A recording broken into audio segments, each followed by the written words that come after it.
علیکم 5 کلاس، کیسے ہیں آپ لوگ بچوں؟ آج 24 دسمبر ہے اور جمعرات کا دن ہے۔ آج ہم اردو بھی میں سبق کریں گے غلط فکرات کی درستگی۔ بچوں آپ لوگوں نے سینٹر میں لائن نہیں لگانی، اوپر کی لائن میں آپ نے لکھنا ہے غلط فکرہ، اس کے نیچے لکھنا ہے آپ نے درست فکرہ۔ تو پہلے فکرہ ہے آج کی اخبار کہاں ہے، اس کا درست جملہ ہے آج کا اخبار کہاں ہے۔ نمبر 2، میرے سر میں درد ہو رہی ہے، اس کا درست فکرہ ہے میرے سر میں درد ہو رہا ہے۔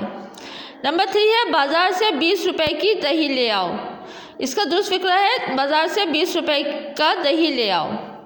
پھر یہ ماہ رمضان کا مہینہ ہے، درست فکرہ ہے یہ ماہ رمضان ہے، کیونکہ ماہ کا مطلب بھی مہینہ ہوتا ہے اور ایک جملے میں ایک لفظ 2 دفعہ استعمال نہیں ہوتا، تو یہ ماہ رمضان کا مہینہ ہے غلط جملہ ہے، اس کا درست جملہ ہے یہ ماہ رمضان ہے یا یہ رمضان کا مہینہ ہے۔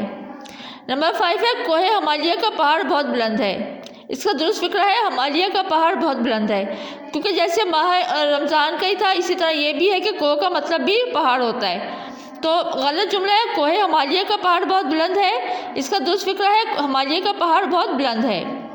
نمبر 6 تمہاری مرض بہت پرانی ہے، اس کا درست فکرہ ہے تمہارا مرض بہت پرانا ہے۔ بچے کا ہم اپنے کاپی پر لکھنا ہے اور اس کو اچھی طرح سے یاد بھی کرنا ہے۔ تھوڑا آہستہ بولیں، میں آپ سے کہہ رہی ہوں۔